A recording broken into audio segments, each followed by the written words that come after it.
Hello everyone, welcome back from Top of the Wall. My name is Mason Knopp, and today I have another deck for you. This is a 5-color control enchantment deck. This is post Astrolabe ban, after the whole 4-color shenanigan thing with a Astrolabe deck going crazy, tier 1 for a long time, very difficult to mess with. It was built around Core Skyfisher and Astrolabe. As you can see here, we have no Astrolabe post-Astrolabe ban, but we do have an Abundant Growth. 1 mana enchantment, enters battlefield, we draw a card, and the land gains the ability to tap for any mana of our choice. Using that and the Core Skyfisher, we can get this kind of nice draw engine going. And we have Drake Familiar to act as another kind of Core Skyfisher, but specifically for any of our enchantments. And instead of Trinket Mage, we have Heliod's Pilgrim and a different kind of toolbox for Heliod's Pilgrim, which we'll get into later. Now, Core Skyfisher and Drake Familiar have a whole host of things that they can end up flickering for us, returning them to our hand to get some kind of benefit out. An Omen of the Sea, which is an enchantment that has flash and can cantrip. It is basically a preordain, but it costs 1 more, has flash, so it's instant speed, and we can sacrifice it to scry even deeper. It's an upgraded preordain. It's a little bit more expensive. Next we have Omen of the Sun, which is another flash enchantment card. Makes 2 1/1 white creature tokens for us, and we gain 2 life. We of course can flicker the Heliod's Pilgrim again to find another one of the auras that we wanted in our deck, or we can end up flickering the Archaeomancer, just a 1-of, but it can end up getting us back a counterspell or an Ephemerate, or a Pulse of Marasa to gain us a bunch of life. Last thing to flicker is Palace Sentinels if the Monarchy ever gets stolen from us. Now onto that toolbox that Heliod's Pilgrim gives us. Heliod's Pilgrim gives us the 1 Hobble. If we go and get the Hobble after we get the Heliod's Pilgrim, we get a 3-for-1. Fantastic. We have Ancestral Mask, a great way to finish the game once we're ahead. Swing into our opponent with a huge, beefy creature. Might be 12-12, might be a 20-20. Who knows how big it can get? We have Chomana's Blessing, an instant speed aura card. Enters the battlefield, we choose a color of our choice. Enchanted creature gains protection from that chosen color, and the effect doesn't remove Chomana's Blessing. Our creature is being targeted by a Skred.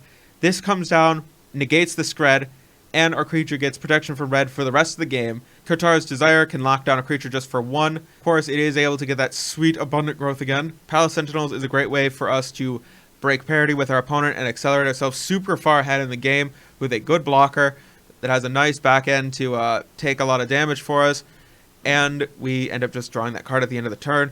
Our instants are 4 counterspells, 2 Ephemerate for that nice flicker effect, so that way we can keep flickering Core Skyfisher or Drake Familiar to keep drawing cards, and it has Rebound. We also got the 1 Pulse of Marasa, return one of our creatures or one of our lands to our hand and gains us 6 life. Now, for our mana base, we have 4 of each of the Bant dual lands from Khans of Tarkir. And remember, we do have the 4 Abundant Growth, so we have a ton of fixing. We have these 6 untapped basic lands, and these lands are actually able to just help us make sure that we have some mana that we can use early in the game, keep us going a little bit smoother, a little bit faster. Now, our Azorius Chancellery allows us to return one of these lands to our hand. We'd prefer to hit one of the basics. We also have a Selesnya Sanctuary, which acts as our third Karoo land, giving us card advantage and helping us make our land drops. Now onto our sideboard. The things that we're afraid of, we definitely don't like Tron. We don't like graveyard decks. We hate it. We hate Dredge. Got to get rid of it. Use that Relic of Progenitus. But we got to just make sure that we are planning carefully and we're not trying to blow up our own graveyard. We have a Spreading Seas to get rid of those Tron lands or mess with the 5-color decks, the other 5-color decks, the bad 5-color decks. Not us. We're the good ones. We don't like other blue decks either. We don't like their counter spells. We don't like their fairy shenanigans.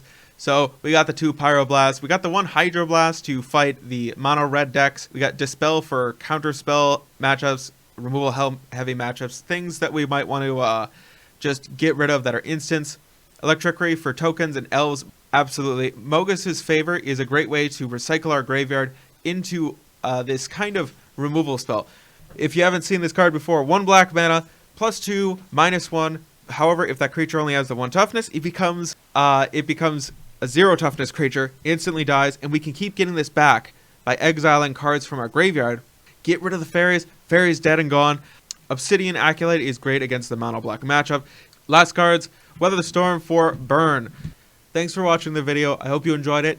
If you're looking for the deck list, check the link down below in the channel in the video's description. It should be tappedout.net something something weird number of letters. I don't understand how that works. I just know that that's the link. And if you want to follow me on Twitter, it's also down there. Don't forget to leave a comment down below letting me know what you thought about this deck and letting me know what you want to see next. If you want to see gameplay, if you want to see me play another game or make a certain deck, let me know, hit me up, and don't forget to share this with your friends if you liked it and you think they'll like it. Comment in for that face touch. I'll see you next time.